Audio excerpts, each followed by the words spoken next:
The end. Netflix boss desperate after 96% of Brits turn off Sussexes' Netflix documentary.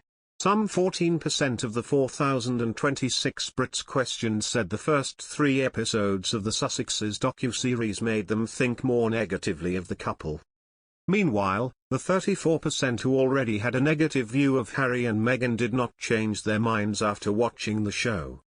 Likewise for the 11% who were fans of the couple, according to yesterday's YouGov poll.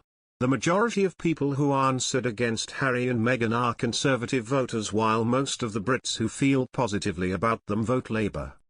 Meghan Markle's net popularity sits at 27%, while 51% say they do not like her. She is generally liked by younger generations more than older people. Prince Harry's numbers are only slightly more favourable, with an approval of 37% and a disapproval of 38%. After Prince Andrew, the couple are the most unpopular members of the royal family.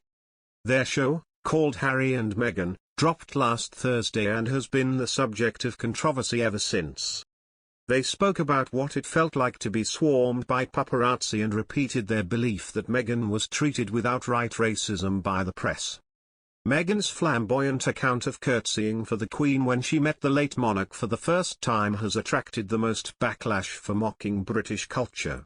The episodes were also full of the stuff people love to see from the royals, including never-before-seen moments of the Sussex children.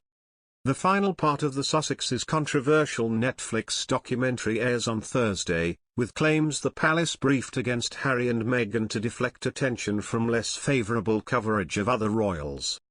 The royal family and palace aides will be steeling themselves for bombshells in Volume 2 of the Harry and Meghan series after the royal household faced accusations it leaked negative stories as part of a war against Meghan.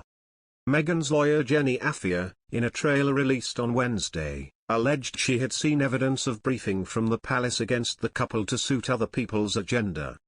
The Duchess herself was seen saying, "You would just see it play out, like a story about someone in the family would pop up for a minute and they'd go, 'We've got to make that go away.'" Her friend Lucy Fraser added, "Meg became this scapegoat for the palace. And so they would feed stories on her whether they were true or not to avoid other less favourable stories being printed." Ms. Afia said, "There was a real kind of war against Meghan, and I've certainly seen evidence that there was negative briefing from the palace against Harry and Meghan to suit other people's agendas." Harry, in another trailer, said they were happy to lie to protect my brother, William. They were never willing to tell the truth to protect us, while Meghan said she was fed to the wolves. Buckingham Palace and Kensington Palace have declined to comment. Claims made in the documentary will face intense scrutiny, with questions raised ahead of the streaming over whether the evidence Ms. Afia referred to will be produced in full, which stories they were talking about, and exactly which royals were allegedly being protected. As Meghan spoke, footage was played of newspaper front pages featuring the headlines "Meghan made Kate cry" and "Airheads," about Kate and Meghan's flower dress dispute and the Sussexes' use of private planes. In her Oprah Winfrey interview, Meghan said Kate, now the Princess of Wales, made her cry ahead of her wedding at a flower girl dress fitting, not the other way round as had been reported, and that everyone in the institution knew that wasn't true, but it was not corrected.